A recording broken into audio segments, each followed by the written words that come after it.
Hello बच्चों, चलिए प्रश्न को पढ़ते हैं और समझते हैं। 1 + ax की घात n, जहाँ n 0 के बराबर नहीं है, के प्रसार में प्रथम तीन पद 1, 6x तथा 16x की घात 2 है, तब a तथा n का मान क्रमशः है। और यहाँ पर हमें विकल्प दिए गए हैं a, b, c और d, और हमें इनमें से सही विकल्प बताना है। प्रश्न को हल करने से पहले हम प्रश्न के लिए मुख्य अवधारणा लिखेंगे, तो यहाँ लिख देते हैं प्रश्न के लिए मुख्य अवधारणा, जिसकी सहायता से इस प्रश्न को हल किया जाएगा। मुख्य अवधारणा में हम सबसे पहले द्विपद प्रसार का सूत्र लिखने वाले हैं, जिसकी जानकारी हमें होना चाहिए कि हमें पता है a + b की घात n का अगर हमें द्विपद प्रसार करना है तो ये होता है nc0 a की घात n-0 b की घात 0 प्लस nc1 a की घात n-1 b की घात 1। और इसी प्रकार आप इसको आगे बढ़ा सकते हो, कहाँ तक, ncn तक। बच्चों मैं लिख देता हूँ, इसका जो अंतिम पद होगा वो कितना होगा, ncn a की घात n-n और b की घात कितनी हो जाएगी, ये 0 हो जाएगी। बच्चों ना यहाँ पर ये b की घात 0 गलती से लिख दिया है, इसको मैं ठीक कर लेता हूँ, ठीक है ना। ये जो b की घात 0 लिखा है इसको मैं यहाँ से, अच्छा ये b की घात 0 है, b की घात 1 है, तो यहाँ b की घात n होगा, ठीक है ना। मैं एक काम करता हूँ, ऐसा कर देता हूँ इसको, है ना, गलती से उसको 0 कर दिया है मैंने। ठीक है बच्चों, ये हो गया b की घात n। अब समझ में आ गया होगा आपको, nc0 nc1 ncn। अब आप देखिए कि हमें जो प्रश्न दिया गया है उसकी बात करते हैं। तो हमें इस प्रकार से दिया गया है 1 + 1 + ax की घात n। तो हम इसका द्विपद प्रसार करते हैं, तो क्या आएगा इसका द्विपद प्रसार, nc0 फिर 1 की घात n-0 और यहाँ पर आ जाएगा ax की घात कितनी हो जाएगी, 0। ठीक है, प्लस फिर होगा nc1, 1 की घात होगी n-1 और b का मान कितना है ax, तो ax की घात कितनी हो जाएगी, 1। फिर होगा nc2, 1 की घात n-2 और ax की घात भी कितनी हो जाएगी, 2 हो जाएगी। और इसी प्रकार आप इसको निरंतर जारी रख सकते हो। अगर हम ध्यान से देखें तो हमें तो केवल तुलना करना है, तो हम यहाँ लिख सकते हैं, चाहे तो इसे समीकरण 1 बना सकते हैं और हम कह सकते हैं प्रश्नानुसार, प्रश्नानुसार। देखिए हमें क्या कहा है, प्रथम पद 1 है, तो 1 बराबर तो 1 होगा ही होगा, कोई दिक्कत नहीं है। दूसरा पद देखिए, दूसरा पद जो है वो nc1, 1 लिखने की जरूरत है ही नहीं, ax, ये किसके बराबर है, ये बराबर है 6x के। ठीक है, तो यहाँ से अगर आप x से x काट देते हो तो क्या मिलेगा आपको, an। ठीक है, x से x तो कट जाएगा, तो यहाँ मिलेगा an और बराबर कितना हो जाएगा, 6। इसे बना देता हूँ मैं समीकरण 2।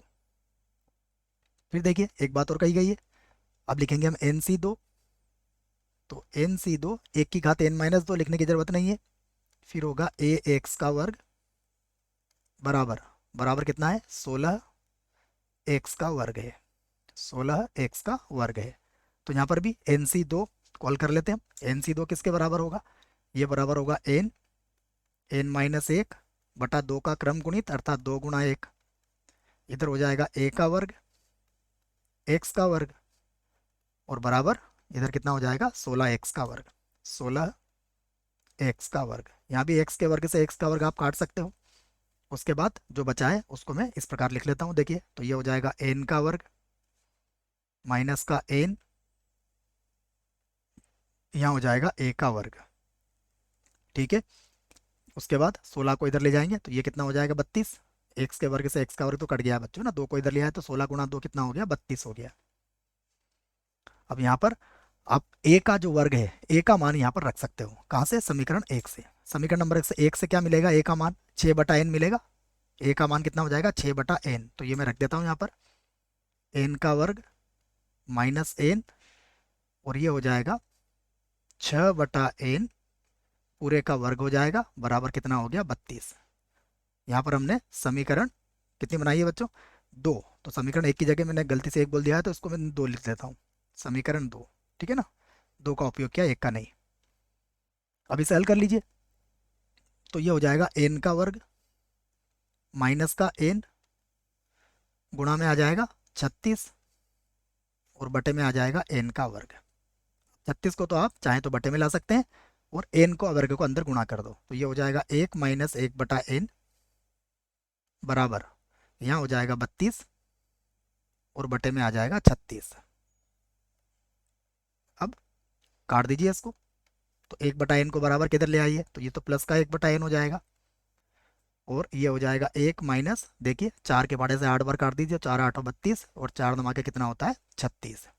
तो इसको हल कर लीजिए, तो कितना आ जाएगा ये, देखिए 9 में से 8 गया 1/9, ये 1/9 हो जाएगा। इसका अर्थ क्या हुआ, इसका अर्थ ये हुआ कि n बराबर कितना आ गया, n बराबर आ गया आपका 9 आ गया। अब समीकरण 2 का प्रयोग कर सकते हैं आप, समीकरण 2 से, समीकरण नंबर 2 क्या थी, देखिए समीकरण नंबर 2 थी ए एन बराबर 6, ए एन बराबर 6, तो ए गुणा एन का मान कितना है 9 बराबर कितना है 6, तो काट दीजिए इसको, 6/9 3 से काटेंगे तो ये कितना आ जाएगा 2/3 आ जाएगा। तो दोनों ही उत्तर हमारे आ चुके हैं।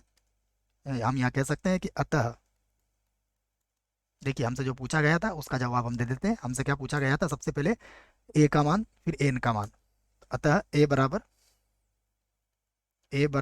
2/3 तथा एन बराबर 9, तो ये हमारा उत्तर है 2/3, 9। देखते हैं कौन सा विकल्प सही होगा, इधर से देख लेते हैं इसको। तो पहला विकल्प गलत, ये भी गलत, 2/3 तथा 9, तो ये विकल्प जो है हमारा ये सही विकल्प है बच्चों। आशा करता हूँ प्रश्न का उत्तर समझ में आया होगा। धन्यवाद।